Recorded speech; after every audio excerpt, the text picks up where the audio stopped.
Arratsalde on, buenas tardes a todos y a todas. Vamos a comenzar, como decía María, las jornadas sobre el exilio navarro que ha organizado el Instituto Navarro de la Memoria.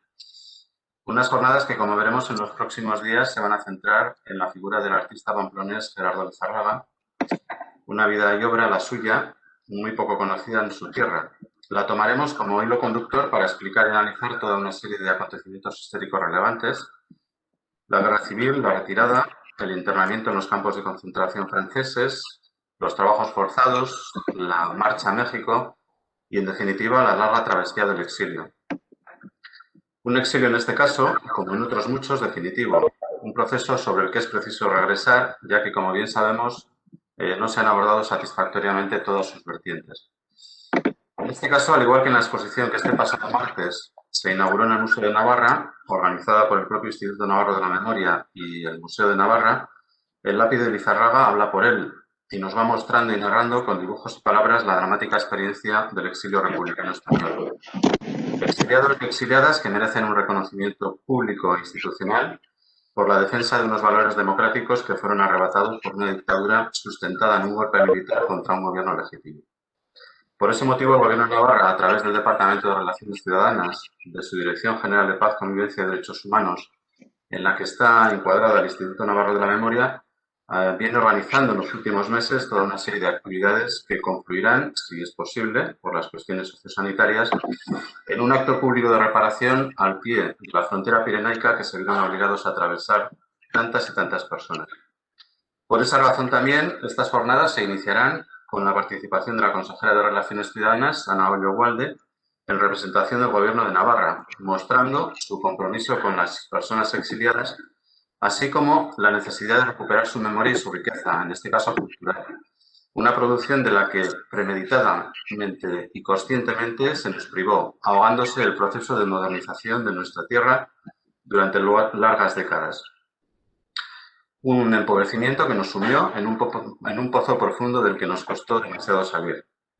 Las jornadas, como habéis podido comprobar, tienen un componente artístico, ya que es la obra de Gerardo Lizarraga la que nos guía, pero van más allá, ya que Lizarraga no solo fue un artista, sino también un activista cultural, sindical y político.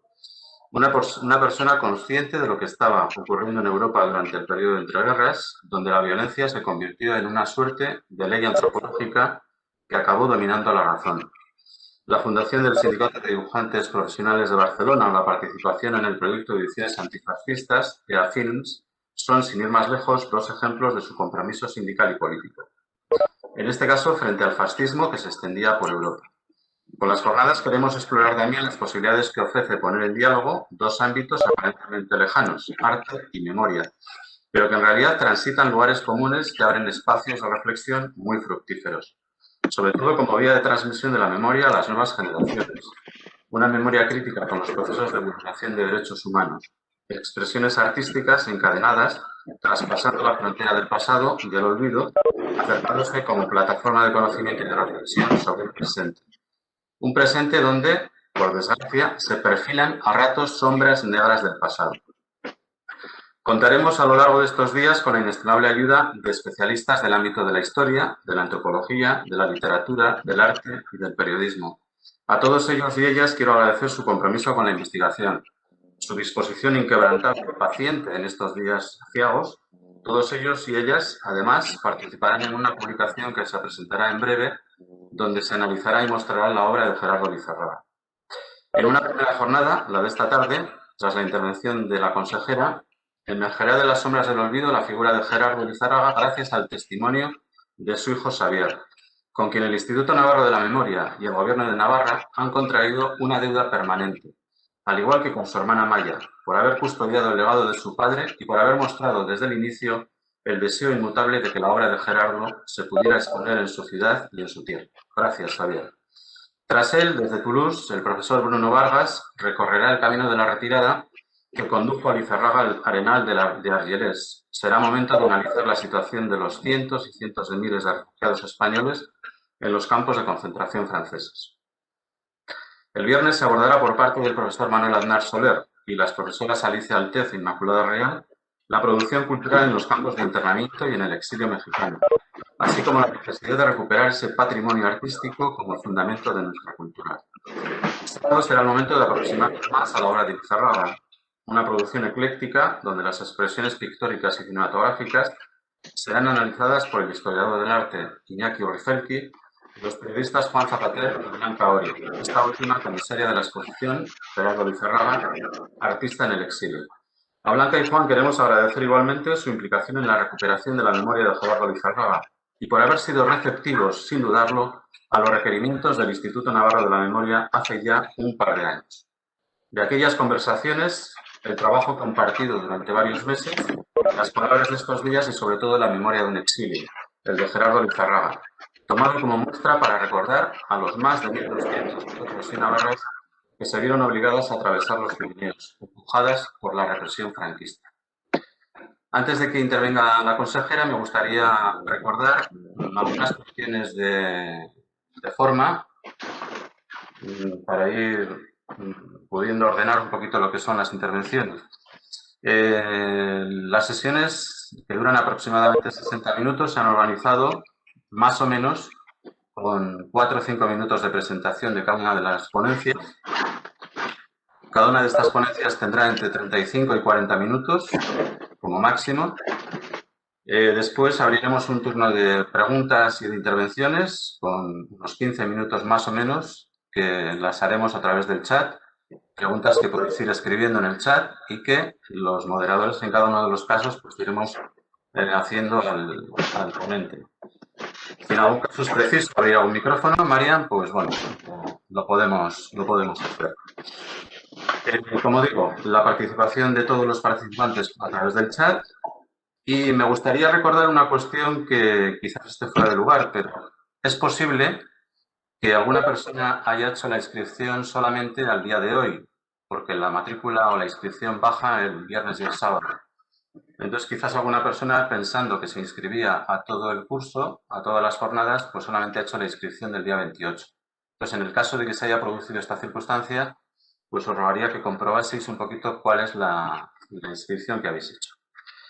Y luego, recordaros también que el Museo de Navarra organiza una serie de actividades, charlas y conferencias y la proyección del documental Estrellado, obra de Blanca Oria y de Juan Zapater, y que al mismo tiempo hay visitas guiadas por parte del Museo de Navarra, como digo, y en el marco de Escuelas con Memoria, ya que hay profesores y profesoras de secundaria, en el marco, como digo, de Escuelas con Memoria, vamos a organizar a demanda visitas para los centros educativos. Hemos contactado con un par de personas que serán las encargadas de hacer las visitas, tanto en castellano como en euskera, y cuando un instituto quiera venir al museo, cuando mejoren un poquito la situación, pues entonces se pone en contacto con el Instituto Navarro de la Memoria y organizaremos la visita en el museo con esta pareja de chicos y chicas. Y sin más dilación, pues sería momento de que la consejera tomase la palabra. Arratsaldeon guztiei eta lehenik eta behin eskerrak eman nahi dizkiet erbesteari buruzko jardunaldi hauetan parte hartuko duten pertsona guztiei. Gerardo Lizarragaren bizitza eta lanari esker, itxuraz urrun dauden bi errealitateen inguruan hausnartuko dugu. Artea, kontzentrazio esparruak eta erbesteak. Aurrez aurrekoak izatea gustatuko litzaiguke, baina pandemiaren intentsitateak online formatu honetara behartzen gaitu. Hala ere, ziur nago hemen parte hartzen duzuenok hiru egun hauetako onena aterako duzuela. Topaketa honetan parte hartu duzuenok jakin badakizue 1936ko kolpe militarraren, gerraren eta diktaduraren frankista garaipenaren ondorio larri, sakon eta iraunkorrenetako bat erbestea izan zela. 1939ko otsailean 100.000 pertsona Frantziako mugak zeharkatu zuten jazarpenetik ihesi. Decía que en primer lugar quiero agradeceros a todas las personas que vais a participar en estas jornadas, desde luego con especial cariño a los ponentes, pero estas jornadas en las que la vida y obra del navarro Gerardo Lizarraga sirve de hilo conductor para la reflexión sobre realidades aparentemente alejadas como es el arte, los campos de concentración y el exilio. Y especialmente, desde luego, me gustaría saludar y agradecer a Xavier Lizarraga. Contar hoy con él aquí es un lujo, yo creo, y además quiero transmitirle desde luego primero la generosidad que su familia ha tenido para participar en este proyecto en torno a su aitá, su padre, pero también cómo han sabido conservar la memoria. Esa memoria que durante tantas y tantas décadas, tantos años ha estado invisibilizada y que familias como la de Gerardo Lizarraga, con Xavier, con su otra hermana, con su madre, han sabido mantener. De hecho, quien acuda a esa exposición que hay en el museo podrá ver hasta qué punto han sabido mantenerlo, han sabido conservar parte de la historia dura que vivió su padre.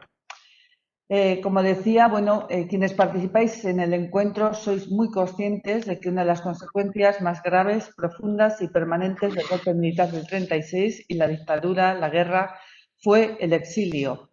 En febrero de 1939, centenares de miles de personas cruzaron la frontera francesa huyendo de la persecución y este proceso traumático, que en los primeros meses parecía ser algo pasajero, como una medida de precaución, fue poco a poco convirtiéndose en algo permanente.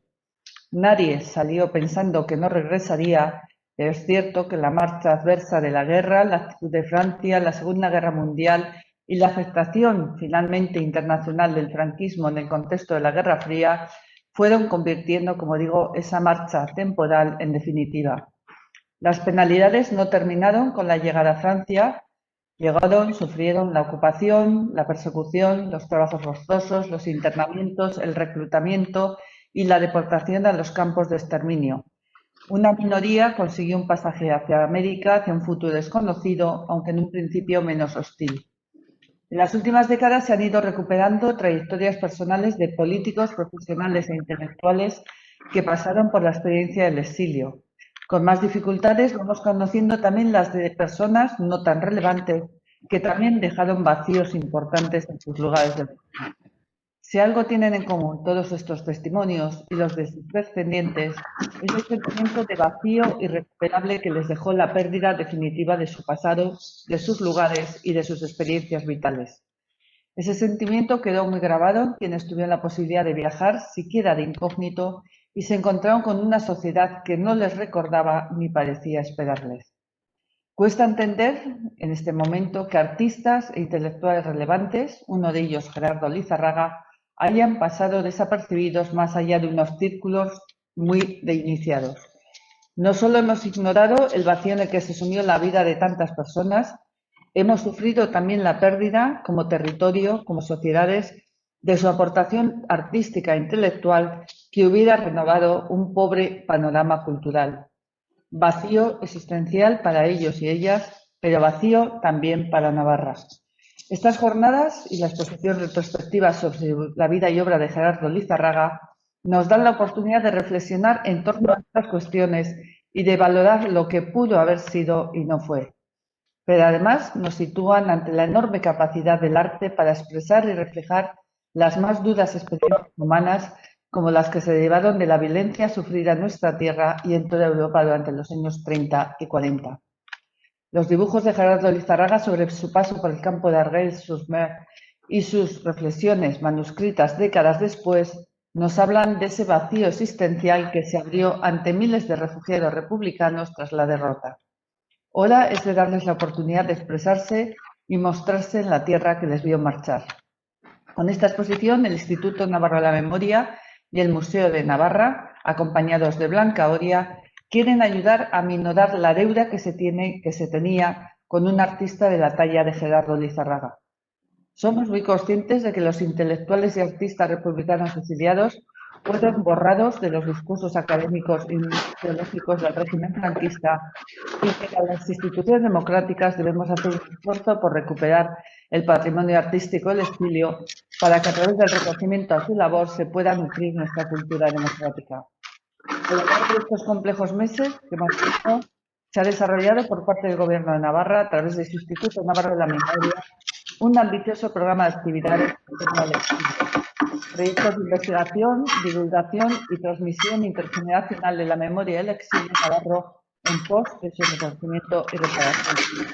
Una reflexión que además queremos transmitir a las nuevas generaciones. Queremos que se extienda sobre los exilios de hoy en día, cuando es nuestra sociedad la que debe afrontar la llegada de quienes huyen de la pobreza, la guerra y la barbarie. Eskerrik asko y que sean provechosas estas jornadas. Bueno, yo quería agradecer tanto a José M. Gastón como a Ana Hoyo que han hablado antes que yo. Quería agradecer sobre todo su implicación en este proyecto, tanto a título institucional, digamos, como a título personal. Y también a Xavier Lizarraga, desde luego, que va a ser el siguiente ponente y sobre el que quería presentar simplemente o sobre todo deciros cómo conocí yo a Xavier Lizarraga, que estuvo en el origen del origen de todo esto. Yo a Xavier Lizarraga lo localicé porque me interesaron una serie de detalles de la vida de su padre, la obra de su padre, que yo no conocía a ese artista de Pamplona, que había nacido en Pamplona, como yo. Y luego también me interesó saber que se había casado con Remedios Varo y tenía la noticia de que una serie de reporteros habían entrado en el campo de Argelès-sur-Mer y le habían filmado algunos segundos de la vida en aquel campo y entre aquellos segundos estaba Gerardo Lizarraga. Como nuestro proyecto primero era para un documental, pues empezamos a enredar en internet y buscamos un correo electrónico que apareció por fin y resultó ser el correo electrónico de Xavier Lizarraga.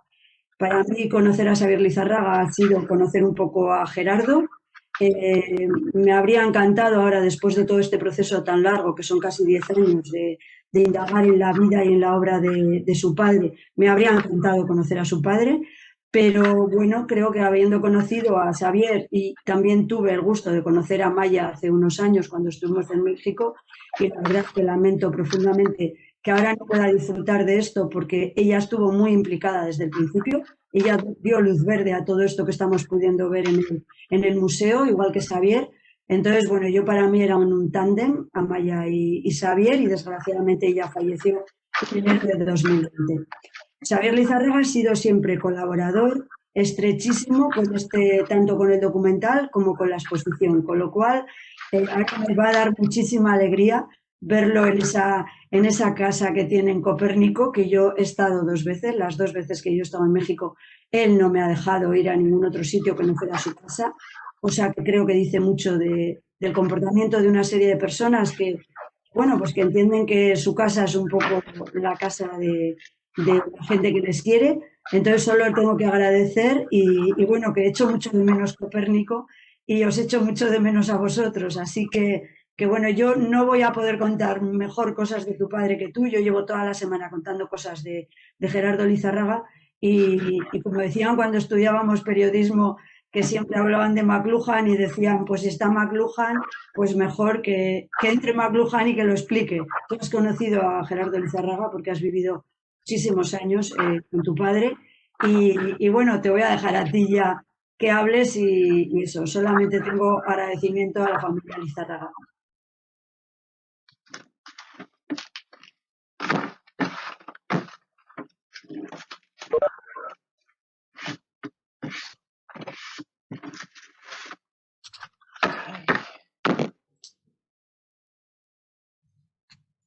¿Ya me toca a mí? Sí, creo que te toca ya. Sí. Entra, que tenía muchas ganas de verte.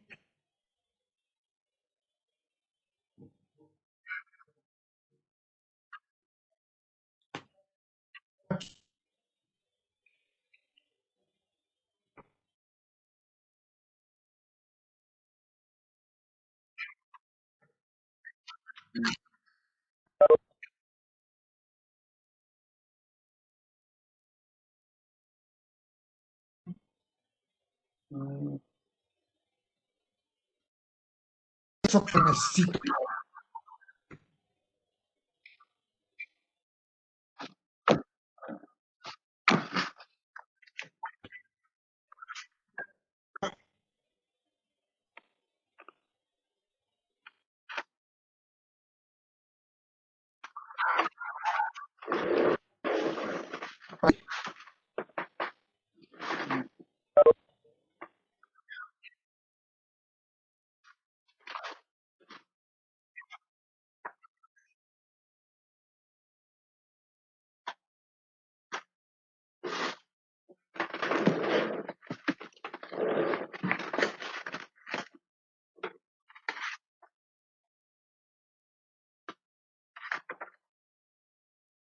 el exilio, las rivalidades y envidias. No pocas catástrofes consiguieron destruir mucha de su obra plástica. También dolorosas separaciones y divorcios, salvo el último que fue una liberación. Y también conflictos que provenían de su interior.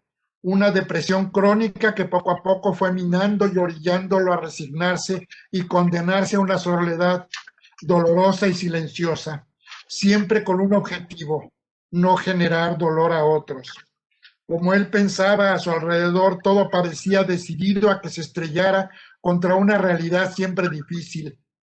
Y hoy el coronavirus parece darle la razón y ha puesto más de un obstáculo a este homenaje póstumo. Nunca se lo pregunté y tampoco me dijo si alguien tramitó su liberación del campo de concentración francés, o esta se debió a que llegó el momento en que los franceses tenían otras preocupaciones en su suelo, los nazis. Sin embargo, sé que tras 2 años de confinamiento en una playa y en barricadas, al salir consiguió reunirse con los pocos amigos que quedaban.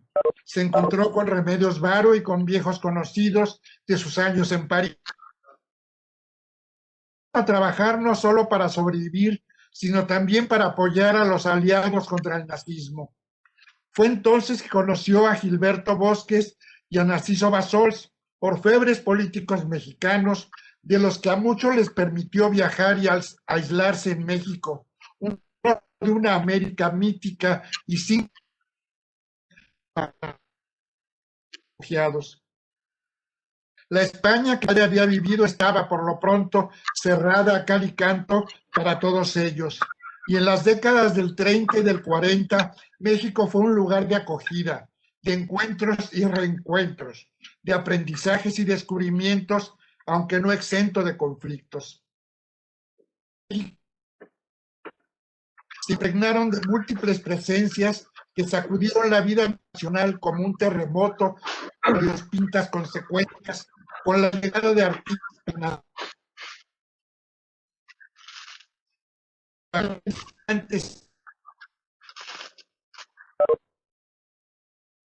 políticos, agricultores, traficantes venidos de toda Europa. Lo que sin duda alteró las dinámicas y lógicas de la población, incluso modificó los paisajes. El crisol cultural e ideológico se complejizó mucho en aquel México postrevolucionario que buscaba consolidar una identidad nacional y fortalecerse como Estado moderno.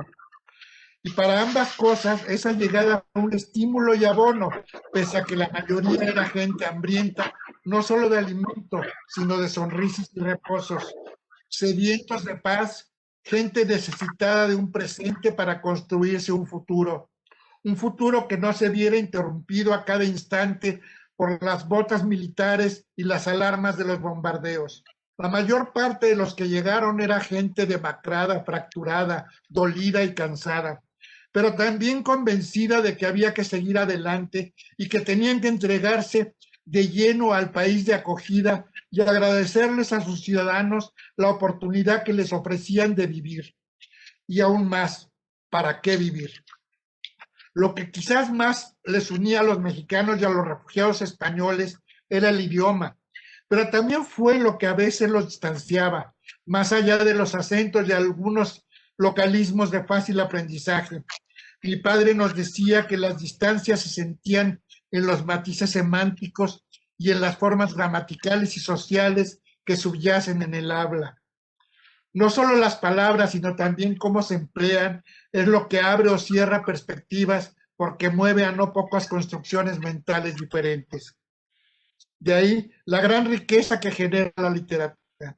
Sin embargo, los mexicanos no se veían obligados, ni mucho menos apurados, a aprender lo español. Ni siquiera tenían que hacerlo, ni necesitaban aceptarlos plenamente. Y para la gran mayoría, los españoles y demás refugiados europeos solo eran gente un poco extraña, y en la calle muchos no tenían del todo claro por qué venían ni a qué. Sería ingenuo pensar que un pueblo sabe y entiende por qué y para qué los políticos abren o cierran las puertas a un número tan grande de extranjeros. Los refugiados traían incrustados numerosas injusticias y sobrevivían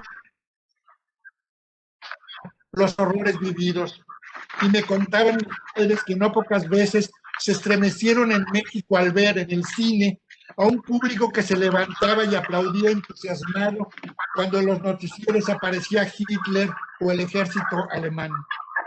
Por otra parte, una larga y desfigurada historia oficial ha alimentado al mexicano de no pocos sentimientos hispanófobos, en ocasiones abonados por esas políticas nacionalistas que buscaban fortalecer la identidad, con una perspectiva centralista, como si todo México se resumiera a los aztecas y al desaparecido Tenochtitlan. Por eso, al llegar a México, no todo fue miel sobre hojuelas, y personalidades como Diego Rivera y Frida Kahlo en un primer momento despreciaron a los artistas españoles que, como Remedios Varo, Mingorance, Souto y mi padre, buscaban abrirse un hueco en el ambiente pictórico de México. Pese a la generosidad propia de los mexicanos, no pocos veían con disgusto a los que llegaban, pues como ocurre hoy en muchos países en Estados Unidos y una vez más en México, se argumentaban que venían a ocupar puestos de trabajo que les correspondían a ellos, e incluso algunos imaginaban que venían una vez más a quitarles las tierras, las riquezas de México y a trastocar sus costumbres.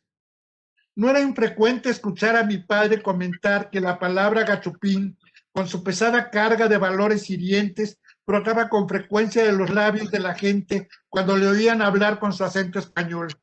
Pero tampoco faltaron los que analizaban la situación desde otra perspectiva y consideraban que algo bueno traería esa masa de desarrapados y dolientes exiliados de sus tierras. Creo importante insistir en que los refugiados españoles experimentaban sentimientos encontrados. Se sentían vencidos, pero también sobrevivientes. Lo mismo triunfadores. Y sin duda agradecidos por ser acogidos por un pueblo del que poco o nada sabían antes de llegar a él, en el que necesitaban comprender si querían ser comprendidos ellos mismos. Nada de eso fue fácil, porque además tardarían mucho en cicatrizar mal las heridas emocionales provocadas por los desgarros producidos por las guerras y el exilio.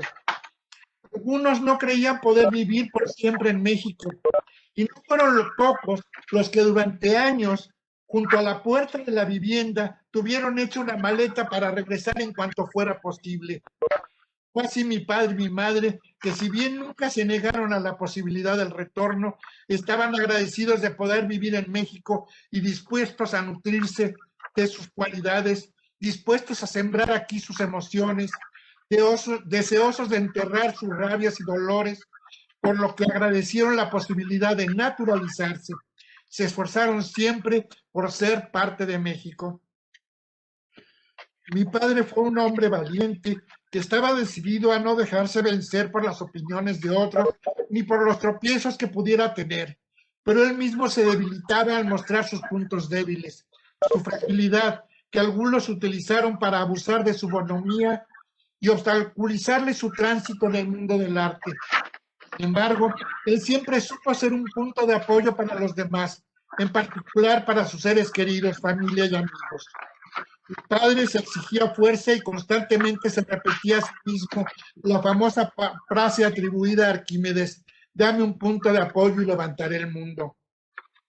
Estaba convencido de poder crear a su alrededor un universo creativo y amoroso. Al entregarse afectivamente con honestidad y lealtad a los demás, mi padre se abrió como un libro para para que lo leyeran quienes quisieran, y con ello sembró en su camino no semillas de habilidad.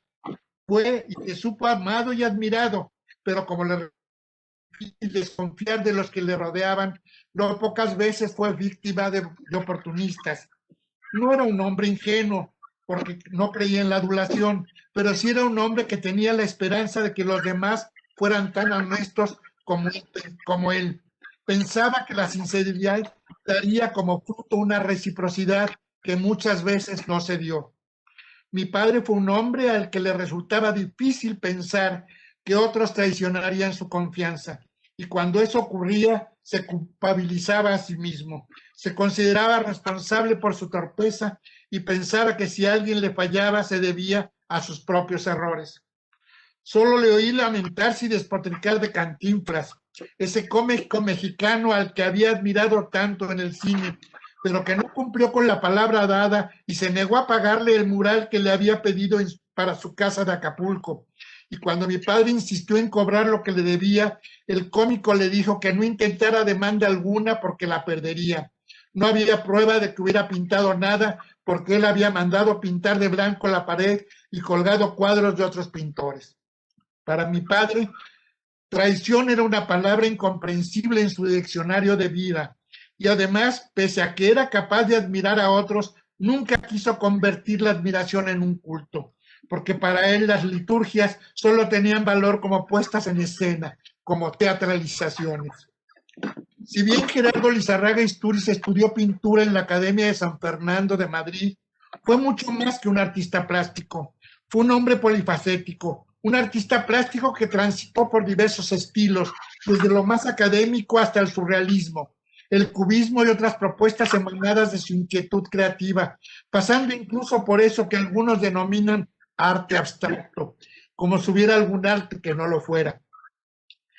En todo encontrar algo que trasladar al lienzo, al papel o a un muro, incluso a un bloque de ladrillos o una piedra, por lo que también fue prolífico diseñador y creador de muebles, vestuarios, instrumentos musicales, joyería, escenografía, tanto como de chimeneas, muros, escaleras, tragaluzos, ventanas y puertas. Y también fue publicista e impulsor de un sindicato en Barcelona, pero fue hombre de cine y modelo para sastres, y sastre para algunos actores y para sus hijos que jugábamos nuestras propias historias y fantasías. Él me convirtió en charro, en faraón con el centro y la doble corona, en centurión romano, en rey medieval, incluso me habría convertido en princesa si yo se lo hubiera pedido. Como pintor encontró estilos y propuestas plásticas para los diferentes temas que le ocupaban y momentos que vivió. En la Academia de San Fernando se empapó de técnicas y estilos, empezando por lo más realista hasta llegar a realizar algunas obras de corte impresionista, como aquella ventisca que, según me comentó, llamó la atención del propio Alfonso XIII, que le hizo merecedor de un reconocimiento público. Yo ignoro realmente en qué consistió, pero él, aunque nunca fue monárquico, siempre dijo que agradeció las palabras del rey porque le estimularon a seguir buscando y arriesgándose como artista. En los campos de concentración de Argelès-sur-Mer y Clermont-Ferrand, el surrealismo le dio la oportunidad de dejar salir sus angustias, sus pasiones, sus esperanzas e incluso su sentido del humor, particularmente cuando realizó algunas caricaturas de quienes custodiaban, vigilaban y atemorizaban. En México quiso empaparse del color, de la luz y las sombras de los paisajes, de la plástica de los pueblos, mercados y personajes, sin dejar nunca de llevar consigo aquella España a la que se vio obligado a dejar atrás y a la que llegó a dudar que podría volver a vivir y ver algún día. Pero a principios de los 60 volvió a su natal Pamplona y recorrió cuantas regiones del norte y sur y poniente y levante pudo. Un año largo recuperándola emocional y pictóricamente. Y a fines de los 70 volvió para compartir conmigo y con mi madre, de la que estaba divorciado, pero nunca emocionalmente separado, aquella Barcelona en la que vivió su etapa como publicista y sindicalista, en la que se alistó y sufrió la guerra fratricida que mucho antes, a finales de los 40, cuando mis padres intentaron vivir en Acapulco, cosa que no pudo hacer por razones de estado de mi salud, mi padre llevó a cabo un giro importante e interesante en su estilo plástico, utilizando las curvas y el movimiento como eje central de sus dibujos y en los murales que allá realizó en casas y hoteles, mismos que desafortunadamente desaparecieron por diferentes razones, la mayoría quemados en incendios. De nuevo en la Ciudad de México y viajando por otras regiones del país, recuperé su gusto por los paisajes y también trabajó de nuevo en publicidad, tanto para gobiernos estatales e instituciones como para empresas comerciales.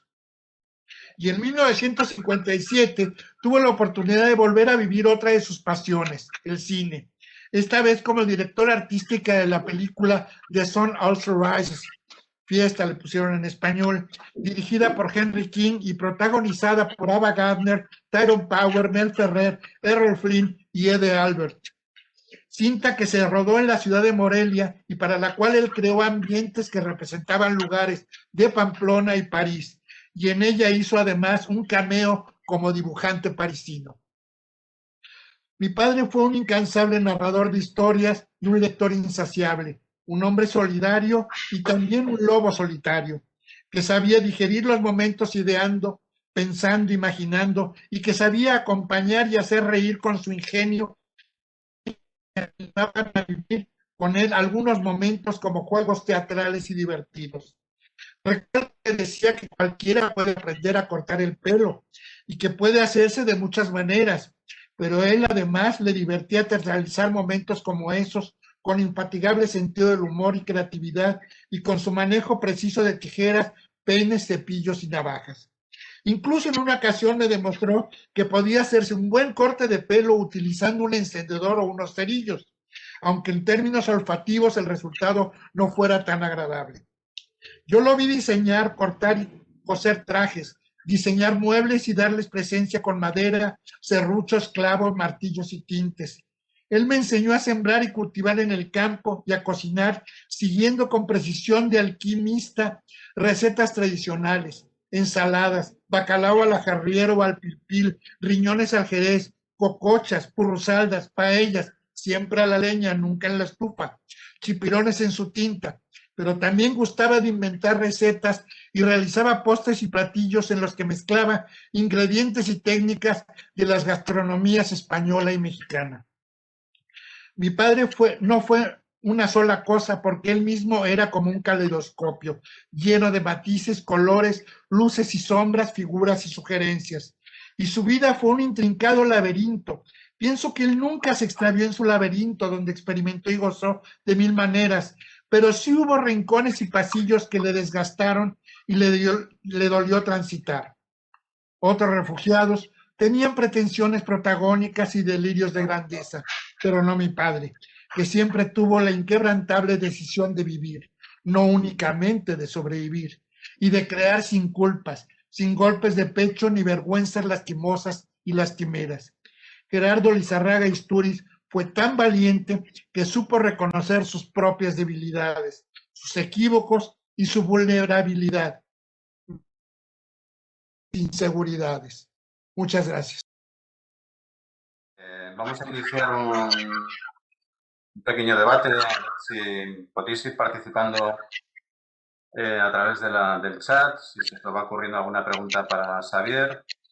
Si no, Blanca, que conoce también la obra conoce a Xavier y conoce de sus caprichos intelectuales también, pues puedes empezar un poquito y entablar un diálogo con el propio Xavier.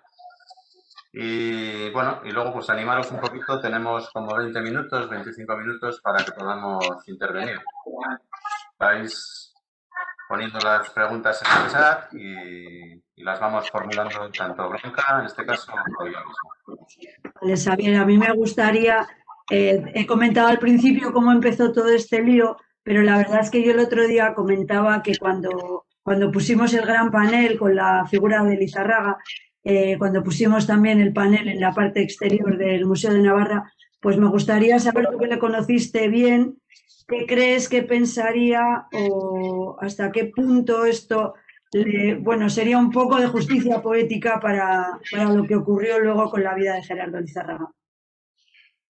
Mira, yo creo que mi padre estaría verdaderamente entre ruborizado y muy agradecido.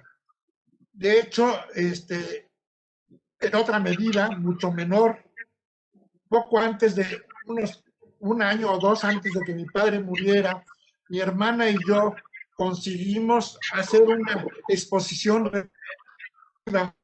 de su obra, de la que teníamos acceso, en el Centro Vasco de la Ciudad de México.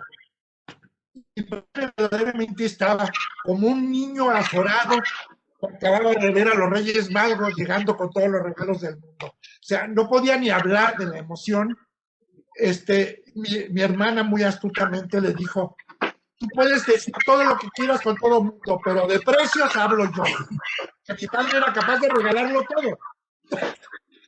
Y entonces, afortunadamente, mi hermana vendió obra que le permitió a mi papá seguir viendo, ¿no?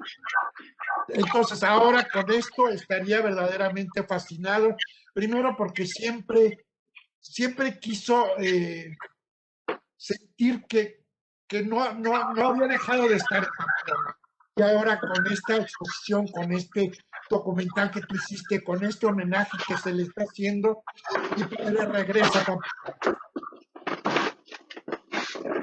Por ejemplo, un poco los hijos de exiliados, creasteis también una especie de cinturón, así como no sé si de defensa o de algo así en ese contexto, porque hablas de tu padre, pero también luego estabais la siguiente generación que erais los hijos. Un poco tú también te moviste en entornos de hijos de exiliados. Sí y no, o sea, tuve yo muchos amigos hijos de exiliados. Mis primeros amigos fueron, de hecho, hijos de exiliados, de algunos catalanes, otros navarros, otros de otras partes. Pero mis padres siempre quisieron que no viviéramos en un gueto encerrados, sino que conociéramos, porque éramos parte de México, finalmente habíamos nacido en México y la perspectiva era vivir en México. Entonces, yo estuve acostumbrado a vivir en contacto con gente de México, de exiliados no solamente mexicanos, por ejemplo, los hijos de Leonora Carrington, ella inglesa, el húngaro, ¿no? Y sus hijos eran amigos míos de pequeño. También la hija de Katy Horna, Katy húngara, José andaluz, pero también, por ejemplo, ya en la escuela, cuando estudié la carrera, pues mi maestra, mi mentora académica fue una alemana, Johanna von Haber, ¿no? Y su hija, María Elena Sáenz, fue una de mis grandes amigas durante toda la carrera. Siempre quisimos lo que mis padres buscaron, no perder contacto con España, con los españoles, pero no limitarnos a ello, sino abrirnos para incluso hacer que México...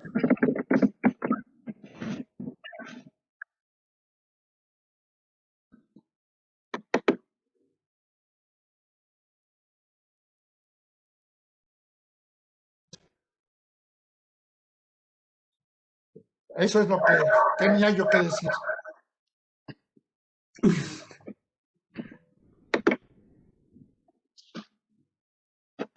Hay más preguntas de gente que supongo que querrá saber cosas. O sea que, Josemi, no sé si puedes dar entrada a más gente o...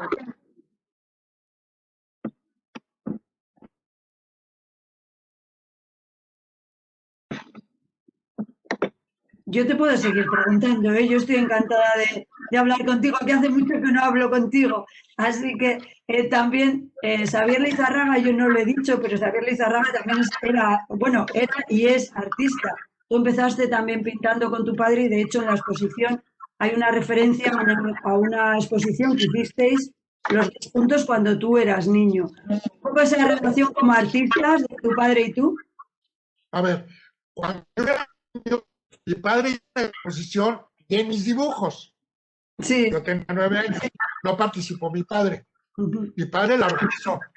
Años después, cuando yo ya era adulto, conseguí hacer una exposición en una galería en que yo ponía una parte de la galería era obra mía y otra parte era obra de mi papá.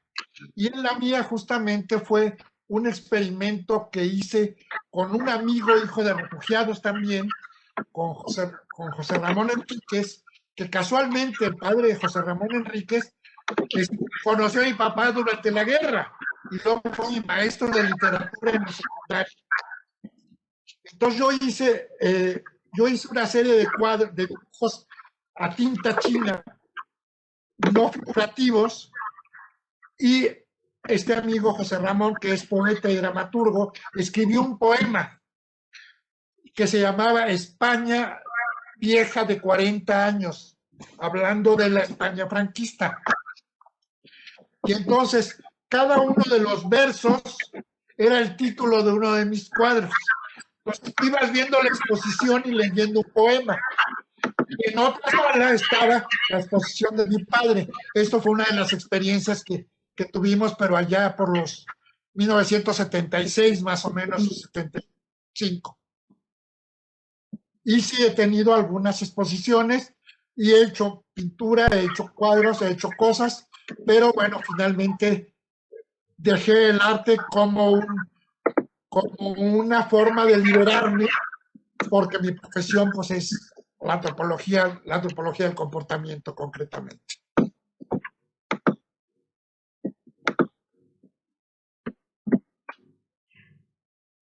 Contaba muchas historias, tu padre contaba muchas historias de los campos, por ejemplo. ¿Tú tienes recuerdo de haber escuchado de su boca muchos relatos de los campos o fue un apartado que dejó ahí en su memoria y que quedó atrás?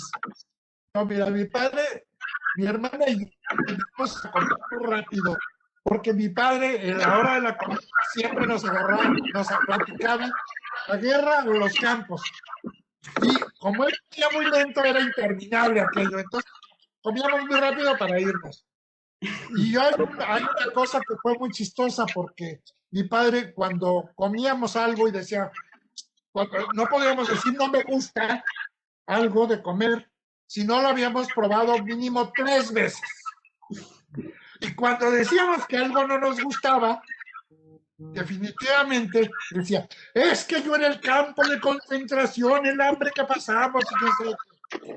Casualmente, cuando yo viví con mi padre allá por 1963-64, cuando se separaron mis padres, tuve la ocasión de vengarme sin querer. Un día que estaba yo en la casa, mi padre me llama, que él tenía un taller de marcos, y entonces me llama diciendo, hoy sí voy a ir a comer, entonces toma dinero de tal parte, compra algo y prepara algo porque voy a comer, voy a la casa. Generalmente no comía en la casa. Y entonces yo fui al mercado, compré, hice la comida y cuando él llegó, pues, le serví una sopa de verdura y luego una ensalada y hígado encebollado. Y entonces me dice, ¿no compraste otra carne? Le dije, no, estaba buenísimo el hígado y estaba muy bien de precio. Entonces me dijo, es que a mí no me gusta el hígado. Le dije, ah, no, en el campo de concentración hubieras matado por comer un plato de hígado. Y se lo comió todo. O sea que sí, el campo de concentración fue una constante en las pláticas, la guerra también, pero también buscando el lado de humor, el lado humano, no solamente la tragedia.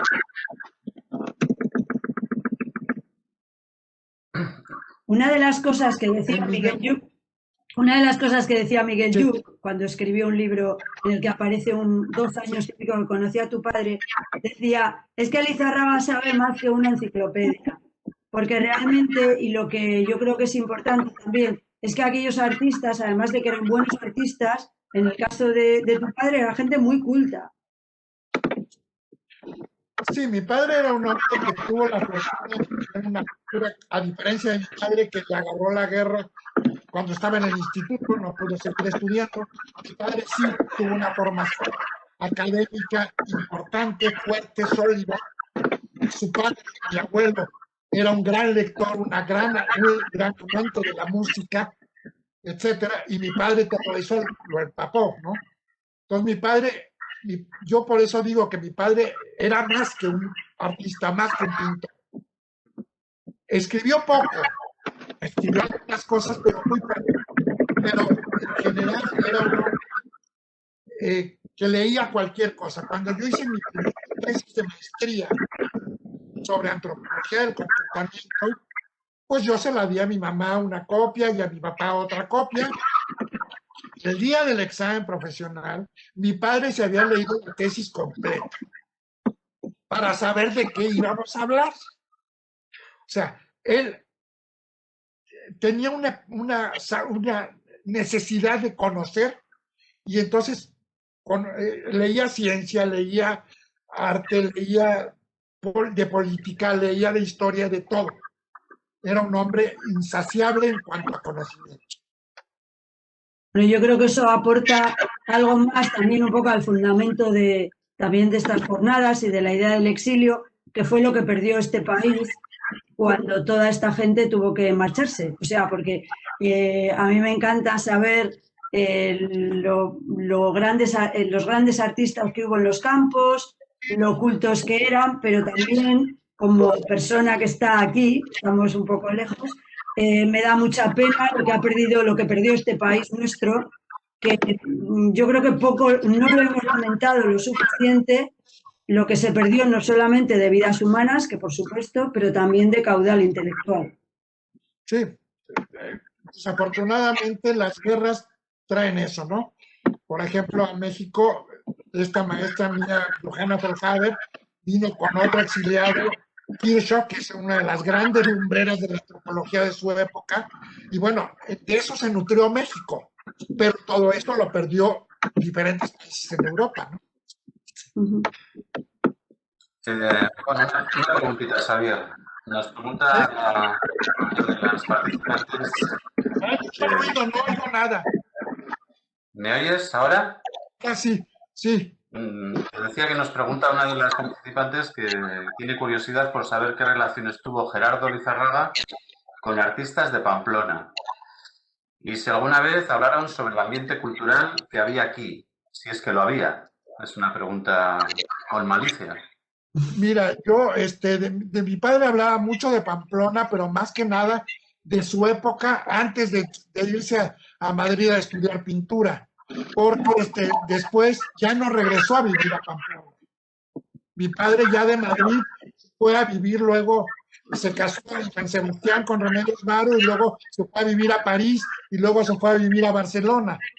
Entonces, el mundo artístico de Pamplona, mi padre lo único que me contaba era la gran amistad que mi abuelo, su padre, tenía con Sarasate, por ejemplo, que cuando Sarasate estaba en Pamplona se quedaba en su casa. Pero no nos habló mucho del mundo artístico de Pamplona, porque creo que no lo conoció mucho, y además estaba pues más enfocado a lo que eran las vanguardias en París y todo esto, ¿no? Pues luego hay otro participante, Samuel Diz, ¿lo conoces, Xavier? Refiere que le hace mucha ilusión saludar a Xavier, que hable en esta exposición de la Galería Diana, pero y nos pregunta, ¿podría hablarnos de cómo vio la relación de su padre con el doctor Alt? Bueno, mi padre con el doctor Alt tuvo una escasa relación. Sé que sí lo conoció porque yo lo conocí justamente en esa exposición que mi padre hizo de dibujos míos cuando yo tenía 9 años. Hay una foto en la que estoy con mi padre, estoy yo y está el doctor Atl, ¿no? Que fue uno de los grandes pintores, sobre todo de los volcanes mexicanos, ¿no? Un viejo encantador, pero no sé qué tanta relación tuvo él, aparte de esa, con el doctor Atl, ¿no? De hecho, tuvo mucha relación con muchos pintores, muchos de ellos refugiados, no solamente españoles, pero también con algunos mexicanos, por ejemplo, finalmente con Diego Rivera también tuvo algún tipo de relación, aunque había siempre sus rechazos, ¿no? Pero no tengo mucho conocimiento. Sé que el doctor Atl sí lo conocía, yo lo conocí, y estoy orgulloso de una foto con él, y el doctor Atl ahí me regaló una caja de acuarelas cuando aquella exposición, caja que mi hermana conservó ya sin acuarelas, creo que casi toda su vida, ¿no?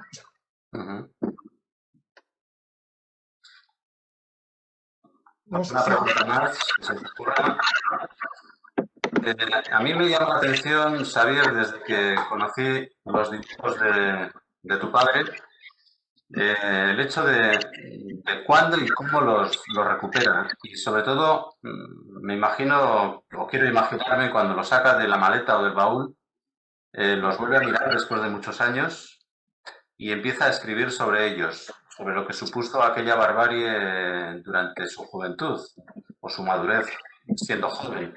Entonces, Sí. me quiero imaginar esos momentos y no llego a alcanzar lo que es la perfección, es decir, no llego a alcanzar todo. ¿Cómo pudo ser aquel momento donde se encuentra con los dibujos y empieza a escribir? Porque han pasado unos cuantos años. Ha pasado muchos, porque bueno, los dibujos los tuvo, no sé cómo llegaron, cómo se los trajo. Finalmente fue liberado del campo de concentración y lo que dibujó ahí en el campo de concentración, pues lo fue cargando ya por cuando vino a México. Pero yo los conocí cuando yo era niño, esos dibujos, pero mi padre empezó a escribir sobre los dibujos mucho tiempo después, ya después de los 60, en los años 60, cuando ya se había separado de mi madre, ya se habían divorciado. Vivíamos muy cerca y se veían constantemente, pero ahí fue cuando creo que mi padre empezó a regurgitar su propia historia, ¿no? Y en ese momento es donde arte y memoria se funden y donde se funden en la palabra y el dibujo y se convierte en testigo vivo de aquellos momentos. Así es. Y bueno, historia siempre, mi padre siempre habló de Pamplona, desde su juventud, desde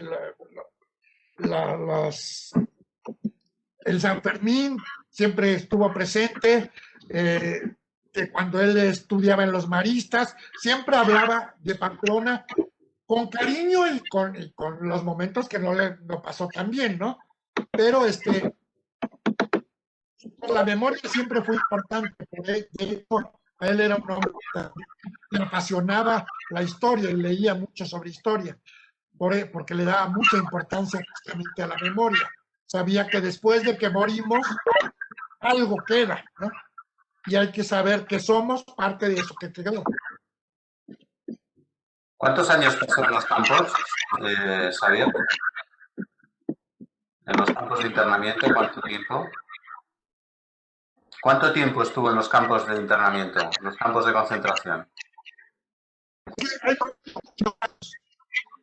2 años. Llegó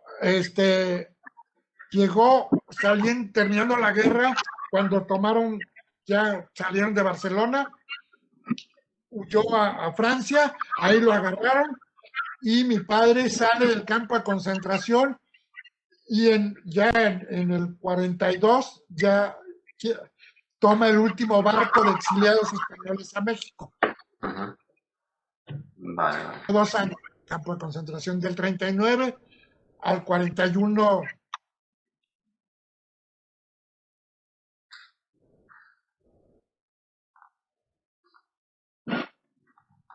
Bueno, ¿alguna preguntita más se os ocurre? A mí me gustaría hacer una pregunta a Xavier. Nos has hablado un poco de la relación con Navarra de tu padre. Me gustaría conocer un poco más, algo ya te has referido, sobre, bueno, vosotros, no solo la familia, sino otras gentes que ya sois de generaciones posteriores. ¿Cómo habéis visto, cómo ha sido en vuestro imaginario pues esa relación? ¿Ha habido, no, con Navarra? ¿Ha habido sentimientos de nostalgia? No, evidentemente, pero o alguna reacción de rabia o no sé, ¿cómo lo ves? Yo puedo hablarte de mi caso particular. Yo desde muy joven me sentí medio apátrida. Y cuando yo estuve en España y viví en España un rato, en España me sentía más mexicano que en México, y en México muchas veces me siento más español que mexicano, ¿sí? Porque pues somos un híbrido de ambas culturas, de ambas historias, Entonces, y así creo que les ha pasado a mucha gente, a muchos amigos que tengo, que están en ese, no es conflicto, pero sí esta dicotomía en la misma persona, ¿no?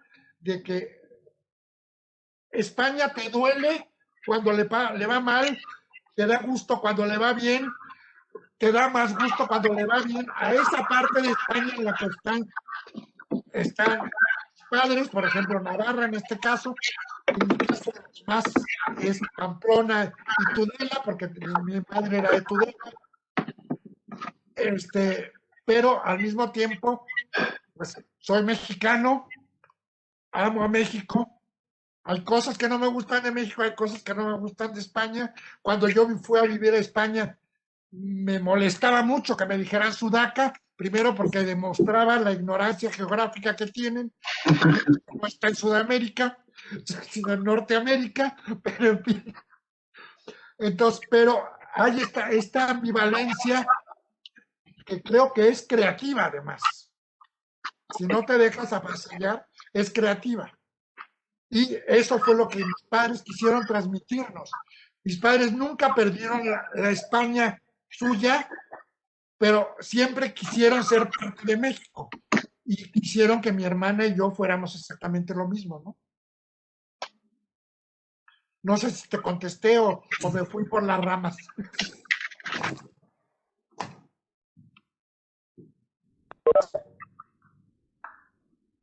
Bruno.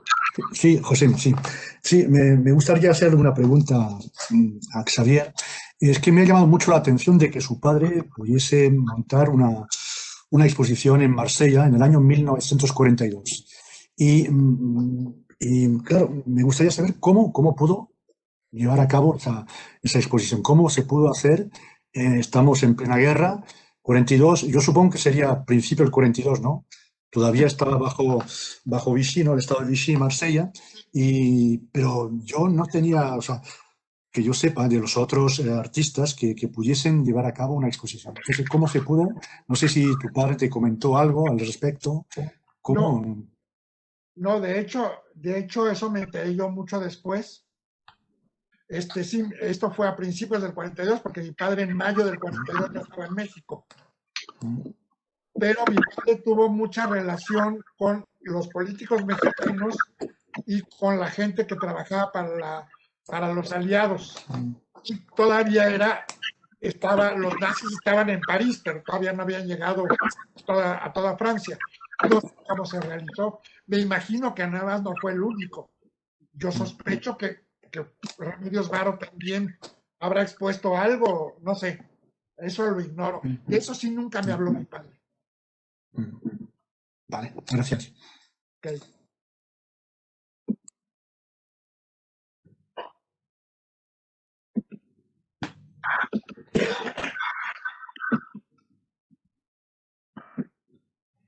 Blanca. Hola, creo que ahora te oigo. Es que no conseguía, intentaba hablar y no podía. Yo lo que me gustaría saber es un poco ahora cómo te sientes tú. Antes te he preguntado cómo se sentiría tu padre, cómo te sientes tú un poco con esta. Nos habría encantado que sepas que vinieras, eso tú lo sabes, que estamos esperando que puedas venir y que puedas ver esta exposición. Y un poco también eso, la percepción, las imágenes que has podido ver de la exposición, ¿qué te han parecido? A la exposición no voy a poder llegar, porque si España está con problemas con el COVID, México está muchísimo peor. Yo no salgo de marzo más que al dentista y a la tiendita de la esquina, punto. Y no recibo amigos a la casa. No recibo amigos. He recibido a 2 amigos desde marzo hasta la fecha. O sea que ir va a ser imposible. Bueno, vamos a cruzar los dedos, de todas formas. Porque la cosa aquí está mucho peor que ayer. ¿Sí? El gobierno mexicano está amenazando de la peor manera. Como Trump, como Bolsonaro y como al principio Johansson, el de Inglaterra. Pero además tenemos una infraestructura sanitaria mucho peor. Entonces, yo poder ver la exposición no voy a poder. Espero poder llegar a España con todo y mi osteoartritis. Cuando esto se solucione, poder por lo menos echarme un último viaje. O penúltimo. Bueno, en principio, Xavier, la exposición la podrás ver porque haremos una exposición virtual en el Centro de Documentación del Instituto Navarro de la Memoria y te mandaremos los enlaces correspondientes para que puedas entrar. Y al mismo tiempo, a partir de una aplicación de Google, haremos una visión global de la exposición y al mismo tiempo podrás ir acercándote a cada uno de los cuadros de tu padre. Gracias. Hay una pregunta que me hacen también. ¿Tu padre en el campo de Argelès estaba soltero en aquellos momentos? Bueno. Ya con Remedios Varo no estaba. A ver. Tu madre no la conocía, obviamente. No, se había separado de Remedios, pero yo soy hijo de Vígamo. Mi padre nunca se divorció de Remedios. ¿Sí? Mi madre nunca, cuando se enteró mi madre, fue muchísimos años después que mi padre no estaba divorciado. O sea, yo soy, como pongo en mis memorias, yo soy hijo de Vígamo y oficialmente nunca tuve madre, porque mi madre se llamaba Presentación Cruchaga, pero el nombre Presentación no le gustaba y ella se hacía llamar Iquerne. Y en el acta de nacimiento pone que soy hijo de Iquerne Cruchaga, persona que físicamente nunca existió. Entonces soy hijo de Vígamo y no tuve madre. Entonces es parte del surrealismo de mi vida. Heredado de tu padre en este caso también. ¿Eh? Heredado de tu padre. Heredado de mi padre y de la influencia de Remedios Varo y de Nora Carrington. Estuve rodeado de todos los surrealistas en México. Es más, mis dibujos, muchos de ellos son surrealistas. Bueno, yo creo también que Gerardo Lizarraga, la verdad es que muchas de las informaciones que aparecen siempre de él, siempre aparece como el marido de Remedios Varo. Cuando se habla, sobre todo porque de Remedios en México además ha habido muchos estudios y se han hecho muchas exposiciones y bueno, finalmente eso era un elemento que en la gente de su época era siempre diametralmente opuesto. Generalmente eran las mujeres las que aparecían como la mujer de... Entonces me gusta mucho también eso, porque me parece que habla un poco de la dimensión artística de todos, tanto de Remedios como de Gerardo, como de todo el entorno en el que vivieron, que un poco ese contexto de hombres, mujeres, marido de, mujer de, perdía un poco, yo creo, su sentido y lo que importaba era el trabajo y los sentimientos y la cultura, etcétera, etcétera, más que todo eso que a lo mejor sirve más para la salsa rosa que para lo que nos interesa. Luego también fue Gerardo, el marido de la fotógrafa Iquerne. También. Porque mi madre fue la fotógrafa más famosa de México en su época. Bueno, sí que es verdad que el trabajo de Iquerne sí que es cierto, y he de decir que en la exposición hay muchísimas fotografías de tu madre y que son unas grandes fotografías muy bien iluminadas. Y también pues hay que agradecer a que estuviera con una fotógrafa el hecho de que ahora podamos exponer fotografías muy dignas de una época en la que la gente habitualmente no tenía fotografías de esa calidad. Y bueno, creo que probablemente Iquerne se merezca también un reconocimiento porque su obra no se ha visto. Supongo que era una fotógrafa de estudio y por ese motivo parecía que se perdía su vertiente artística, pero la verdad es que cuando vemos sus fotografías son fotografías artísticas. Sí, bueno, pero ella generalmente se ganó la vida para todos nosotros, incluyendo a mi padre, haciendo retratos de gente de la alta sociedad mexicana, de artistas mexicanos, etcétera. Y las otras obras son cosas de su gusto, pero en realidad, cuando mi madre muere y no compran los negativos, pues mi hermana y yo destruimos todos los negativos que eran de retratos, porque no puedes andar traficando con los retratos de otras personas que que pagaron como clientes, ¿no? Entonces, por eso la obra de mi padre no es tan conocida, porque fue básicamente retratista. Sí hizo muchas otras fotos como las que tú tienes por ahí, pero básicamente su mayor número de obras. Mi madre hacía fotos como las que hoy se hacen, pero se hacía a principios de los 60. A principios de los 60 mi padre no usaba luz artificial, usaba luz natural, despeinaba a la gente, la ponía en movimiento, que en aquella época era un escándalo, pero finalmente, de todas maneras, pues llegaban muy peinaditas del salón y mi padre las despeinaba, ¿no? Porque decía, yo quiero naturaleza, no quiero hacerle publicidad al peluquero, quiero que te veas bien, quiero que te veas tú. Xavier, nos pregunta Inma si en algún momento tu padre trabajó con tu madre fotógrafa en alguna creación artística, si trabajaron conjuntamente en algún proyecto. No, en proyectos no. Mi madre le ayudaba a mi padre cuando mi padre requería ayuda y viceversa.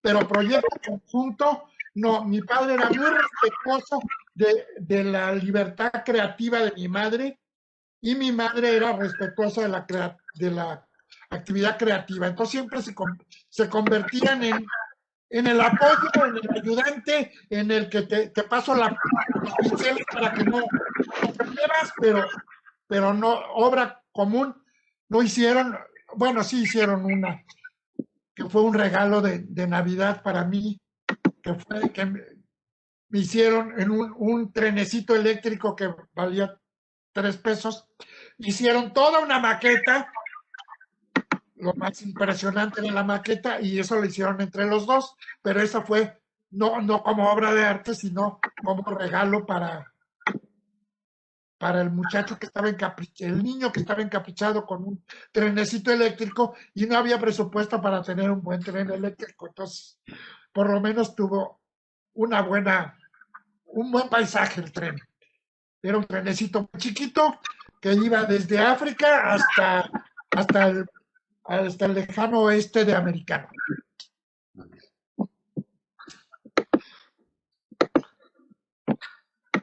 Muy bien, pues ¿tenéis alguna pregunta más?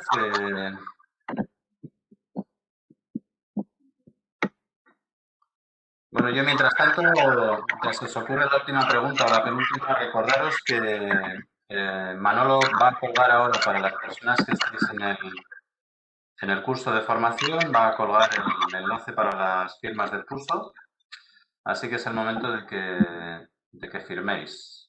¿De acuerdo? Bueno, ¿tenéis alguna pregunta más?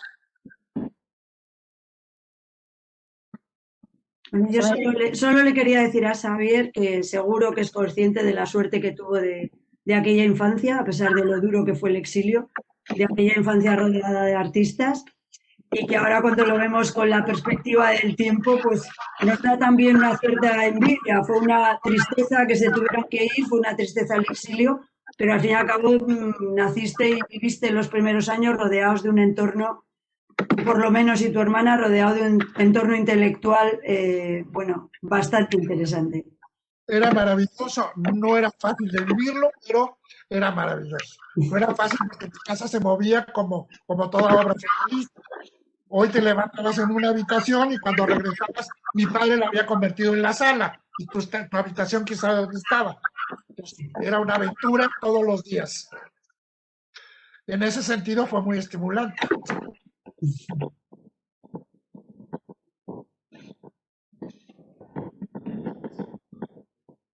Muy bien, pues yo reiterar el agradecimiento del Gobierno de Navarra por lo que he dicho al principio y por lo que ha repetido la consejera.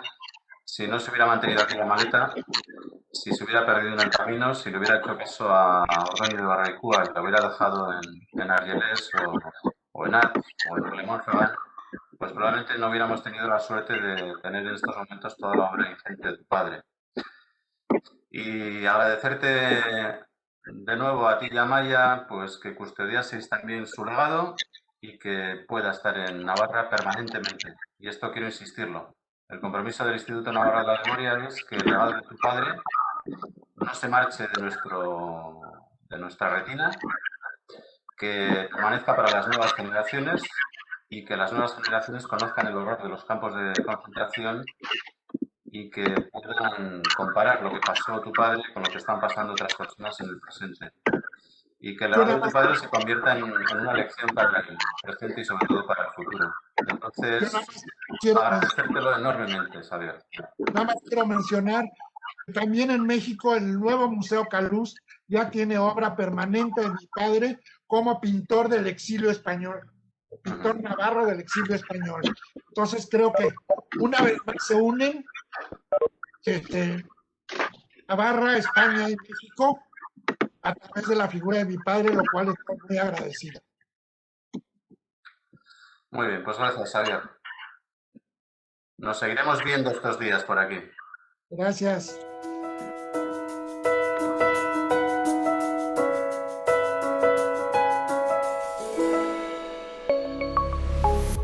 Gobierno de Navarra. Nafarroako gobernua.